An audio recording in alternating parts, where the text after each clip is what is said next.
I'm Senator Tom Cotton, and I'm proud to represent Arkansas in the United States Senate. We live in a dangerous world, and the dangers are ever increasing, particularly from radical Islamic terror. The attacks in Brussels, Paris, San Bernardino, and across the world make this all too clear. Americans are understandably fearful about their safety and security. But President Obama wants us to chill out. He believes overreaction to terrorism is a graver threat than terrorism itself. He minimizes the threat of terror attacks, even as these savages cut off the heads of Americans and inspire or direct radicals to blow themselves up in public places. That's why President Obama went to a baseball game and did the wave with Cuba's dictator, even as Americans were missing and murdered in the Brussels attack. The president defended this decision by comparing himself to Big Papi, the Red Sox star who defiantly took the field after the Boston Marathon bombings. Big Papi is a great player, but his job is to hit home runs. The president's job is to keep America safe, and that requires leading from the front, not sitting in the stands. Also, President Obama reportedly likes to point out that more Americans die each year from bathtub falls and car accidents than from terrorism. Maybe so. But bathtub falls aren't spreading an apocalyptic ideology, and car crashes can't be weaponized against American cities. These aren't communication mistakes by the president. They're a feature, not a bug, of his foreign policy. And no conversation about his failed, weak policy toward radical Islam is complete without the dangerous consequences of his nuclear agreement with Iran, a country that killed hundreds of American soldiers in Iraq and Afghanistan and still chants death to America this day. That deal hardly deserves the name, never fully disclosed, never signed, and never approved as a treaty by Congress.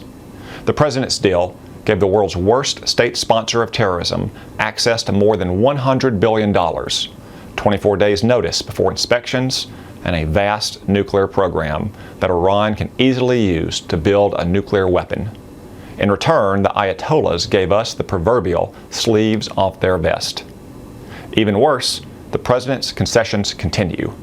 Iran has kidnapped our sailors, taken Americans hostage, sponsored terror plots against U.S. allies, fueled conflicts in Syria and Yemen, and even launched ballistic missiles inscribed with "Israel must be wiped out." The Ayatollahs have continued this reign of terror because they know President Obama is desperate to preserve his deal. And the president's response? More concessions. He ransomed American hostages for another $1.7 billion. He's refused to condemn and punish Iran's ballistic missile tests as violations of UN resolutions.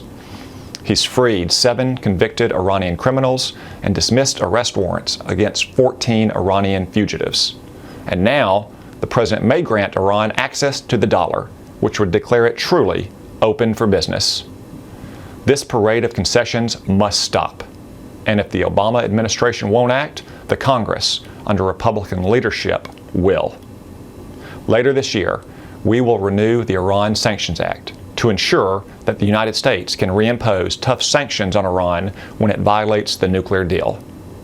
We've introduced the Iran Ballistic Missile Sanctions Act, which will punish the Ayatollahs for developing a missile that can reach the United States with a nuclear warhead.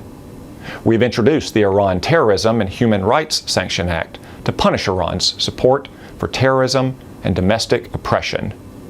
And if the president grants Iran access to the U.S. dollar in financial transactions, we will take appropriate action.